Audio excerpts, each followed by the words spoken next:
اسی سلسلے کی مکمل کہانی سننے کے لیے پچھلی قسط کو ملاحظہ فرمائیں۔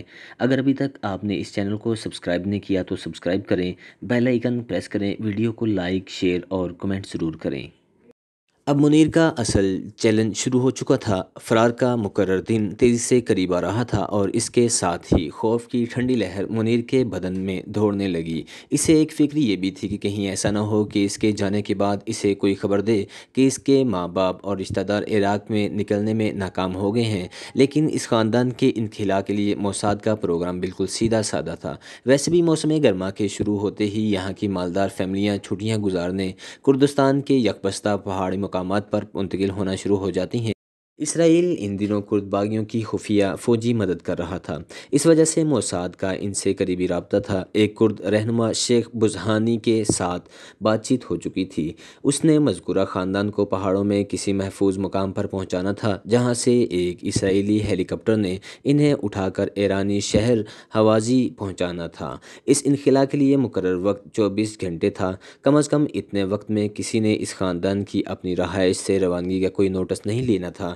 منیر کی دلجوئی کے لیے موساد نے کچھ یوں بندوبست کیا تھا کہ کردستان سے ہیلی کاپٹر کی اور بغداد سے MiG 21 کی پرواز بیک وقت مقرر کی۔ آپریشن کے آخری مرحلے کے لیے 15 اگست 1966 کی تاریخ مقرر ہوئی۔ اس دن اس کے ڈیوٹی روسٹر میں لانگ رینج فلائٹ لکھی ہوئی تھی۔ اسے صبح اجالا پھیلنے سے قبل شمالی عراق کے ایک بیس سے فضا میں بلند ہونا تھا۔ مقرر دن وہ ایئر فورس کی ایک وین میں متعلقہ ایئر فیلڈ پہنچا۔ اس کے اعصاب مکمل طور پر اس کے کنٹرول میں تھے۔ روسی ٹیکنیشین لمبی تربیتی پرواز کے لیے اس طیارے میں اضافی ایندھن کے ٹینک جوڑ رہے تھے۔ وہ پوری کوشش کر رہا تھا کہ اس کے چہرے کے تاثرات نارمل نظر آئیں۔ طیارہ پرواز کے لیے بالکل تیار ہو چکا تھا۔ منیر روفا اپنا ہیلمٹ ہاتھ میں لیے آہستہ آہستہ جہاز کے کاکپٹ کی طرف روانہ ہوا۔ کچھ دیر بعد جب وہ اپنی سیٹ پر بیٹھا تو طیارہ کی کینوپی خود بخود بند ہو گئی اور منیر نے اپنے منہ پر ماسک لگا کر انجن چالو کر دیا۔ سامنے رن وے پر ایک روسی نے اپنے انگوٹھے کے اشارے سے اسے کلیئر کا اشارہ دیا۔ پھر کنٹرول ٹاور نے اسے ریڈیو پر ٹیک آف کا سگنل دیا۔ اس نے اپنی روسی ایڈوائزروں کو آخری مرتبہ کام کرتے ہوئے دیکھا۔ بیس میں دوسرے عراقیوں کی طرح وہ بھی ان کو بالکل پسند نہیں کرتا تھا۔ یہ لوگ علیحدہ میس میں کھانا کھاتے تھے، الگ کلبوں میں اکٹھے ہوتے اور عراقی پائلٹوں کو بڑی حقارت کی نظر سے دیکھتے۔ کچھ دیر بعد اس کا جہاز رن وے پر پوری قوت کے ساتھ گرج رہا ہوا میں بلند ہوا۔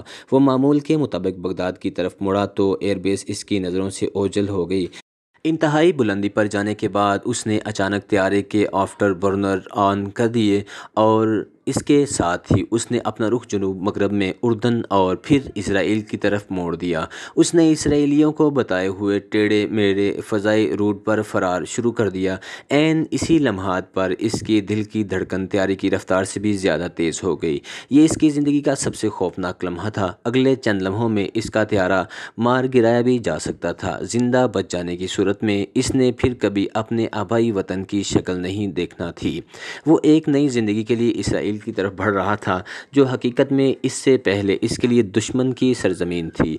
وہ سوچ رہا تھا کہ عراقی حکومت اسے غدار قرار دے دے گی اور اسرائیل میں بھی اسے قتل کرنے کی کوشش کرے گی۔ ابھی وہ ان خیالات میں گم تھا کہ اچانک طیارے کا وائرلیس سسٹم آن ہو گیا۔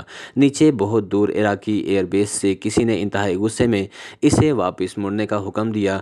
اس پر منیر نے طیارے کی رفتار اور بھی بڑھا دی۔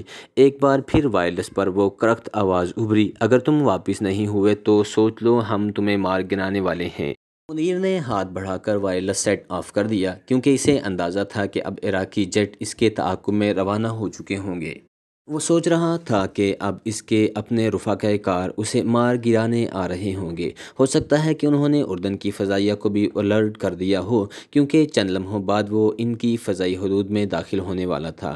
منیر اس تصور سے ہی کانپ اٹھا کیونکہ اسے شاہ حسین کے ہوا بازوں کی شہرت سے اچھی طرح واقفیت تھی۔ ابھی وہ اسرائیلی سرحدوں سے تھوڑا دور تھا کہ اس کا خیال اس کی امریکی لڑکی کی طرف چلا گیا جسے موساد نے اسے آرام کرنے پر مامور کیا تھا۔ اسرائیل سے واپسی پر پیرس میں اس نے اسے کہا تھا کہ تم نے صرف سیاسی مقاصد کے لیے میرے جذبات کے ساتھ یہ کھیل کھیلا۔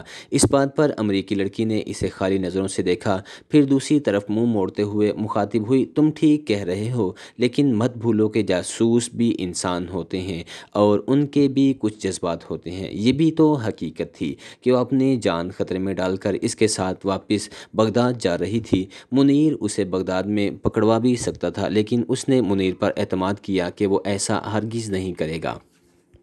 منیر کے فرار کے وقت اس نے وعدہ کیا تھا کہ وہ جو ہی اسرائیل لینڈ کرے گا تو وہ اسی وقت عراقی سرحدوں سے دور نکل جائے گی، لیکن منیر سوچ رہا تھا کہ اگر ایسا ممکن نہ ہوا اور وہ بغداد میں پکڑی گئی تو اس کا زندہ بچنا ممکن نہیں ہوگا۔ آخر منیر نے اپنے ذہن سے ان خیالات کو باہر نکالتے ہوئے اپنی پرواز پر توجہ مرکوز کر دی۔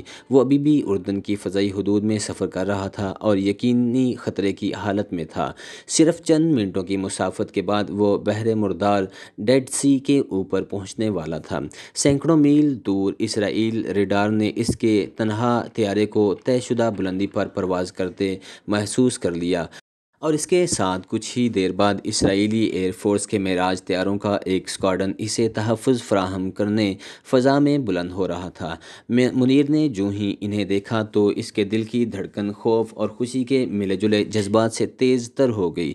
اپنی شناخت کرنے کے لیے اس نے اپنے طیارے کو پہلے سے طے شدہ انداز میں 2-3 غوغے دیے، پھر اچانک سے اسرائیلی معراج اس کے اوپر نیچے اور دونوں اطراف اڑنے لگے۔ وہ بالآخر اسرائیلی فضا میں داخل ہوا تو نیچے کنٹرول ٹاور سے اسے بلندی بتدریج کم کرنے کو کہا گیا، اور اس کے ساتھ ہی اس کے وائرلیس سیٹ پر ایک دلکش نسوانی آواز ابھری جس نے ٹوٹی پھوٹی عربی میں کہا، اہلا و سہلا مرحبا الی اسرائیل۔ اگلے ہی لمحے روسیوں کے اس مغرور طیارے نے اسرائیل کی نیلگیوں بیس پر ٹچ ڈاؤن کیا۔ لینڈنگ کے بعد طیارے کو چاروں اطراف سے ملٹری کمانڈوز نے گھیرے میں لے لیا۔ فوجی ٹرک اور جیپیں اس کے ارد گرد ایک دائرے کی شکل میں کھڑی ہو گئی۔ منیر کو ایک نامعلوم مقام پر پہنچا دیا گیا جہاں اس کا پورا خاندان پہلے ہی موجود تھا۔ وہ کچھ عرصہ ذہنی دباؤ اور افسردگی کا شکار رہا، شاید یہ وطن سے غداری کے تاثرات تھے۔ موساد کے ایک اہلکار نے جو اس کا سیکیورٹی گارڈ بھی تھا نے ایک دن اسے کہا، تمہیں پتہ ہے تمہارے مگ کو کیا نام دیا گیا ہے؟ منیر نے کہا، نہیں۔ 007 گارڈ نے جواب دیا۔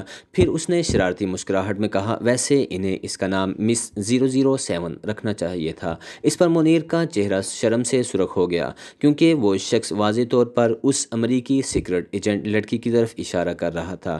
آج کل منیر اسرائیل میں گمنامی کی زندگی گزار رہا ہے، سوائے موساد کے اس کی شناخت اور رہائش کا کسی کو پتہ نہیں۔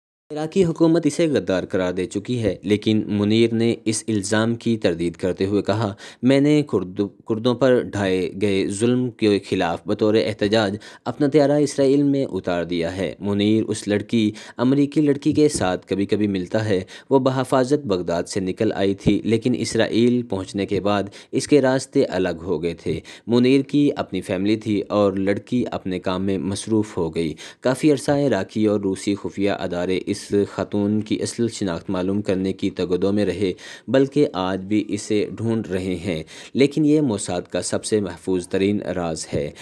2 مئی 1968 کو اسرائیل کی 20ویں سالگرہ کے موقع پر 5 لاکھ تماشائیوں نے سرخ رنگ کے اس طیارے کو شہر پر نجی پرواز کرتے ہوئے دیکھا۔ اسے اب ایئر فورس کے ایک اسکواڈرن میں باقاعدہ طور پر شامل کر لیا گیا ہے۔ اسی سلسلے کی اگلی قسط کے ساتھ جلد حاضر ہوتے ہیں۔ چینل کو سبسکرائب کریں اور بیل آئیکن پریس کریں، ویڈیو کو لائک، شیئر اور کمنٹ کریں۔